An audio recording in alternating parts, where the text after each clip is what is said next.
Je vous emmène aujourd'hui à Ghelati. Nous sommes à quelques kilomètres de Kutaisi, dans la province de l'Imereti. Et là, plusieurs églises sont rassemblées, entourées de murailles. On descend quelques marches pour arriver à cette vue de la cathédrale et de l'autre église. Nous commençons par la petite église, celle qui a été construite par la reine Tamar, qui régna entre 1184 et 1213. Donc vous voyez l'époque de Saint-Louis. Entrons dans cette église avec ses fresques du XVIIIe siècle, souvent bien abîmées. Ici, les saints de Géorgie, puis sous le transept des scènes de la Bible. Et voilà Saint Nicolas qui nous protège très probablement, puisque c'est le patron des familles. Et là, regardez ce thème très rare de la transfiguration. Ça, c'est vraiment un thème rarement représenté comme cela, avec Saint Jean et Saint Jacques, et le Christ transfiguré dans ce halo de lumière. Donc c'est vraiment encore très visible, très reconnaissable, si l'on peut dire. L'iconostase, et regardez surtout ces piliers avec ces chapiteaux très, très sobres, qui semblent très solides. Honnêtement, c'est la première fois que je vois des chapiteaux sculptés, avec quelques recherches, regardez, à la base, comme sur la hauteur. Donc ça, c'est vraiment tout à fait original pour la Géorgie. Sortons de cette église du monastère pour arriver dans la grande cathédrale. Mais revenons à l'origine de ce site extraordinaire, planté là dans le Caucase. L'origine, c'était une source très ancienne, vénérée probablement au temps païen déjà. Regardez, l'eau coule, elle n'est ni salée, ni sulfureuse, ni rien, mais miraculeuse. Donc, vous voyez, une installation est faite en pierre qui est usée depuis des siècles. Un petit bassin dans lequel on pouvait tremper les pieds ou les bras pour être guéri. Mais surtout, cette source était utilisée pour les moines, pour le monastère, puisqu'on ne peut pas vivre sans eau.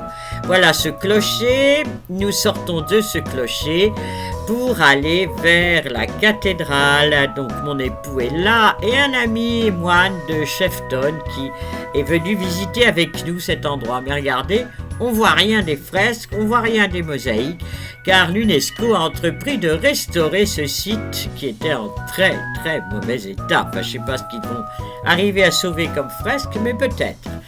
Dans une petite chapelle latérale, la tombe d'un évêque du XIVe siècle et quelques fresques où l'on reconnaît les saints de Géorgie, puis Saint Jean-Baptiste ici, toujours si maigre avec sa peau de bête. Les fresques, vous voyez, du plafond sont complètement effacées. Et voilà David le constructeur, le fondateur de cette cathédrale. Il régna entre 1089 et 1125. Et de l'autre côté, une reine, une sainte reine, probablement d'Aredjan. Voilà un archange qui tape ici, qui sonne ici le jugement dernier. Puis, dans l'atrium, dans l'entrée de cette cathédrale, quelques fresques, elles aussi rescapées de je ne sais quel siècle. Et voyez, bon, vraiment, il ne reste pas grand-chose. Et de l'autre côté, des tombes, regardez, avec quelques sculptures, les unes beaucoup plus anciennes que d'autres, et le baptistère. Alors, au baptistère, là, on a gratté les vieilles fresques pour en mettre des toutes neuves, car ça, c'est la politique actuelle de l'Église orthodoxe de Géorgie. Alors là, c'est tout neuf, avec un bleu tout à fait surprenant, les anges, les chérubins, les séraphins.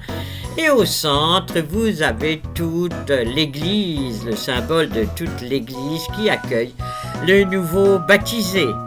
Donc, laissons là ce baptistère, cet atrium, pour nous rendre dans l'autre porte de ce monastère où se trouve la tombe de David le constructeur, qui ici fit enterrer en 1125. Et là, c'est très très émouvant. Vraiment, On est pris par le lieu, par le regarder la vieille porte et par l'endroit où il a voulu être enterré.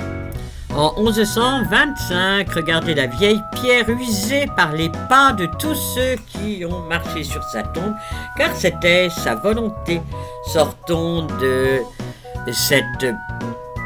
cette porte, cette chapelle, si l'on peut dire, et regardez, à gauche, il y a le bâtiment de l'Académie qui a été créé par la reine Tamar au XIIIe siècle, et dans laquelle il y avait un scriptorium, c'est-à-dire un endroit où l'on faisait reproduisait des manuscrits, des enluminures qui ont été très célèbres, les plus belles pièces du trésor des icônes et des évangiles se trouvent dans le musée de Tbilissi, mais c'est ici qu'elles ont été dessinées, enluminées.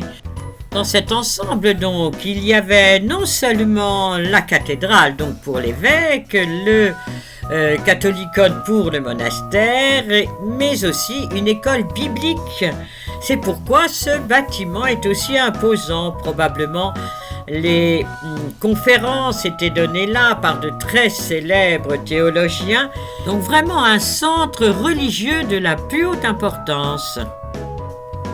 Des fouilles, voyez, sont encore en route, car il y a encore des traces de bâtiments qu'il faudrait reconstruire, découvrir. De là, on voit l'ensemble de ce monastère entre les clochers et les églises, la cathédrale. Notre ami, le moine de Cheftogne, bombarde de photos ce lieu sacré. Ce jour-là, le temps était très mauvais, on avait vraiment le ciel sur la tête, mais là, le temps s'est un peu levé et on pouvait apercevoir au loin le Caucase et surtout la grande vallée. Nous laissons la Guélati avec ce monastère de l'âge d'or de la Géorgie. Au revoir, à bientôt pour visiter un autre lieu magique.